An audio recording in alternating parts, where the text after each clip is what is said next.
Honorable colleagues, also, I've been following in the news the issue of the plight of one of our honorable colleagues, which is very sad, the Honorable Ssegirinya, who is sick in the Netherlands. It's very, very sad that our colleague is in such a situation. We pray for him, and as Parliament, we shall play our role following the Sharia law. And I received many messages from most of you. I want to guide very clearly that Parliament follows clearly stated guidelines and procedures when processing treatment abroad for any of its members, including all ministers. We don't process it via social media, via videos on TikTok, via attacks and debates that happen. Because the clerked Parliament, even if you came here and you made a resolution that takes so and so to hospital, if a procedure is not followed, that clerk will go to prison. No one will go in for the clerk. So the procedure is very clear that if you have any ailment that requires treatment abroad, you have to apply to the Uganda Medical Board for referral. The referring doctor, after confirming that the ailment or procedure to be performed to relieve the condition of the patient cannot be performed in Uganda, fills out the medical board referral form and secures 2 other signatures of senior colleagues to demonstrate consensus that indeed the diagnosis is factual and the condition cannot be managed in country, either due to capacity deficiency or equipment deficiency. Upon the recommendation of the medical board, the patient presents a confirmation of sponsorship of the process of referral. Now that's when you come to Parliament and we confirm that indeed as Parliament we are ready to meet the costs of referral. With the filled out referral form and proof of sponsorship, the referring doctor presents and defends the application before the Uganda Medical Board. That is a team of 12 senior specialists, senior consultants. Upon approval of the board, then the patient is issued with a referral letter from the Director General of Health Services, and the Office of the Minister of Health issues communication to the Office of the Prime Minister for processing or Parliament of foreign currency and processing of the referral.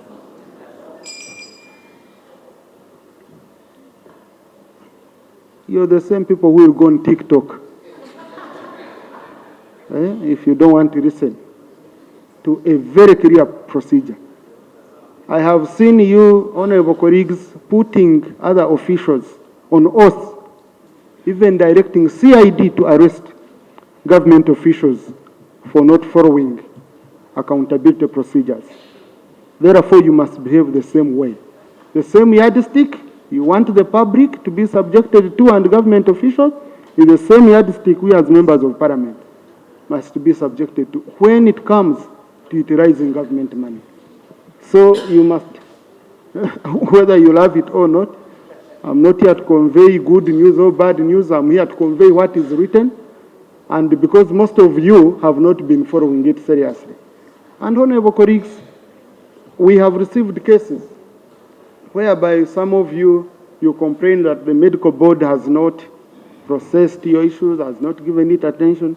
As presiding officers, we have tried to reach out to the medical board and the minister, who has helped on several occasions. But on some occasions, including ministers,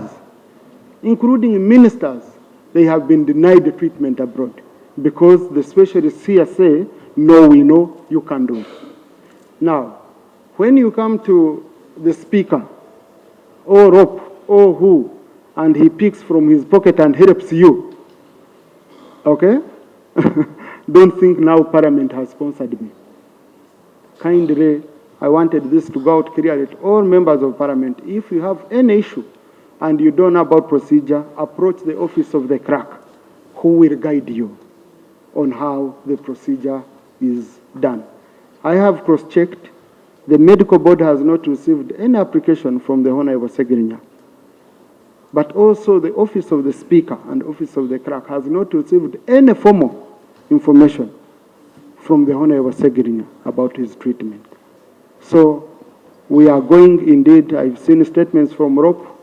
Our PRO had already issued out a statement. Let's now be proactive and see how best we can help him. Because the state he's in, he's not able now to come do the application. So whoever can reach out to the relatives, please bring his documents. We present them to the medical board to see how best our colleague can be helped. And the moment it is, we are told that Honorable Ssegirinya's documents have been approved, the next day we shall ensure he receives all the necessary funding, the way we have done for other members of Parliament. Okay? Honorable, you are allowed to make a reaction to my communication when I have finished communicating. I have just started communicating. Of clearance from the medical board for members of Parliament or even staff. I just want to inform the House that when Parliament conceived the idea of having medical insurance as institutionalized the way it is now, there was a thorough discussion had with the medical board, and it was agreed that there should be a contact person here who is our medical doctor who is housed in Parliament. So if anybody has an issue, the first place of call is our medical personnel here. It will be able to see your case. It can even recommend areas you should go. But the commission can only guide you in terms of policy. But really, our medical team here are already recognized as the contact person for the medical board. The minister can only reinforce. So I just want to provide you with information so that nobody should be really disadvantaged because of lack of contact with the medical board. And I think I can also offer help. I'm not a medical personnel, but I can link with you to make sure that you process your papers, because that's what I would want to see. Thank you, former Commissioner. Thank you. I will allow you, Honorable Sairo, but colleagues in the public gallery this afternoon, I will allow you. Mr. Speaker, the sensitivity about sickness and health is very difficult, very difficult to handle, especially when you are following formal procedures. Because we are dealing with a colleague who is in hospital, almost dying. Mr. Speaker, I said here, at the risk of repeating myself, when the president flew his daughter in a presidential jet to Spain for antenatal care,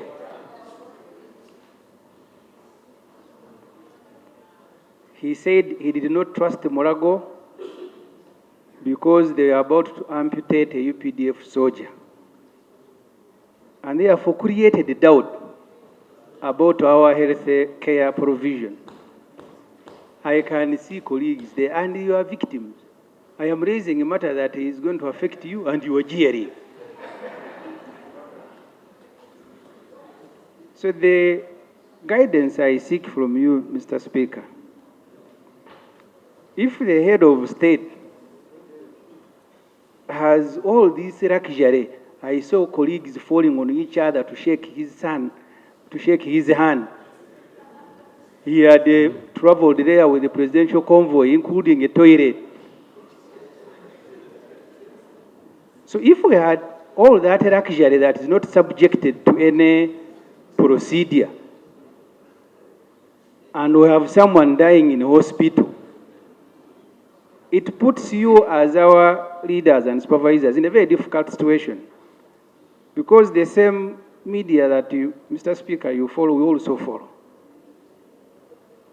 You are now being attacked for not caring about one of your MPs. I therefore want to plead that the same channel that allows the president to fly his daughters for antenatal care just antenatal care, which can be given by anyone, even someone who graduated yesterday, can be followed to save life. Once that life has saved, my colleagues who have been clapping for not helping, then you can celebrate and go and comfortably shake hands with the Bazukuru if you have finished the sons. Thank you, Mr. Speaker. So, Honorable Ssemujju, I think if you want to benefit from the luxury, you can move a motion here. We also buy you a toilet. Because it seems you wanted a mobile toilet, you move a motion, we subject it here as a whip of FDC, okay? Because you seem to be knowing much more about what people are benefiting than me, so you can move a motion, then we also buy for you and we give you the luxury. Otherwise, how will I rule that we start giving the luxury you're talking about if it's there? So, honorable colleagues, can I? Thank you for your kind indulgence, Right Honorable Speaker. For the record, what the Speaker has read is the procedure. Secondly, I am in close contact with the Honorable Ssegirinya. I have spoken to him this morning. He is indeed in very bad state. Even acknowledges the fact that he did not communicate properly, but he needs help. And we are working backwards to make sure that help is accorded. Very important that is helped. And I can confirm that he is in hospital and therefore help should be extended. I am in contact with the clerk's office to ensure that we work backwards to see how much can be done to support him. But Mr. Speaker, sir, we need, in view of this challenge, it brings into perspective a complaint I have heard from a number of members. I am a member of the commission. We need to revise our insurance scheme. It's not very helpful to so many members, and they're complaining. Some of the insurance companies, I think, are cheating members. Some of them are supplying air. Some of them are limiting members to Panadol. So we need to revise it. Probably the first line of contact for the honorable member would have been his insurance company. It does seem not to be available for help. So I seek your indulgence to cause the commission to review insurance and see how much more. Because the medical board and attendant bureaucracy should be the last resort. Right, Honourable Speaker. I thank you. Thank you, Lop. I know we had already received indeed some complaints. My office, the office of the Speaker, had received, and the Speaker has already instructed the clerk to study this matter and prepare a commission paper, which is going to be handled at the next meeting of the Parliamentary Commission. So we are just waiting for that paper so that we look into it, because really the insurance that we are giving, we are paying a heavy premium to the insurance companies. And those same insurance companies are the ones moving around, go for medical insurance, we need national medical insurance. But if you're failing to handle a small group, how are you going to manage the whole nation? So we are going to ensure indeed we handle, and I want to thank you, Alok. Clerk briefed me this afternoon and assured me that the moment we get clearance, we have enough funds and capacity to help out our honorable colleague. Only that for him as a clerk to sign off, the procedure, the right procedure, must be followed because he is accountable as a government official. So, Honorable Nambesha, you had a reaction, then Honorable Amos. Speaker. Mr. Speaker, I would like to join you to also pass on my congratulatory message to the gold medal winner, Chapter Gay, for the sterling performance. But, Mr. Speaker, the basic glowing tribute that this House would pay, particularly government anyway, that the government would pay to Jepteke his sterling performance would be to fast-track completion of the National High Altitude Training Center in Periet, in Kapchorwa. Mr. Speaker, 3 months ago, the Minister of State for Education and Sports, my good friend, Ogwang, was very bitter with the contractors because of the delays, but worst of it all, because of the defects in the construction. This construction was supposed to be handed over. You know, it commenced way back in 2012, and it was eventually supposed to be handed over in 2020. Up to now, they are dragging their feet. And by the way, out of the 27 billion, already 23, actually now I'm reliably informed, 26 billion has been utilized. But there seems to be no value for the works that are on the ground. So my prayer, Mr. Speaker, is the best praises or aggrandizements that we can accord to this champion is having this wonderful training center finished in good time. Thank you. Honourable Minister of Education and Sports, would you want? Thank you very much, Right Honourable Speaker. Right Honourable Speaker and dear colleagues, our son, Cheptegei, has done us proud. The whole world is singing Uganda, Cheptegei, Uganda, Cheptegei. We must thank God for this gift of Cheptegei for this country. Right Honourable Speaker, I can confidently share with you that this high altitude training center is almost complete. Almost 98% of the work has been done so far. And soon we shall be inviting you, Right Honourable Speaker, and members of Parliament to come and see for yourselves the beautiful work that is going on in that place. I submit you, Right Honourable Speaker. Thank you, Right Honourable Speaker. For record, Zamukakembo Michael Salongo, and I'm raising to react to your communication, Right Honourable Speaker, in regards to the achievement of Joshua Cheptegei. And the Minister was very happy for what we achieved as a country. But I want to inform this House that it begins from far. 2024 is not very far. We are having Paris Olympics 2024. And the qualifiers for the Olympics is on 9th of next month.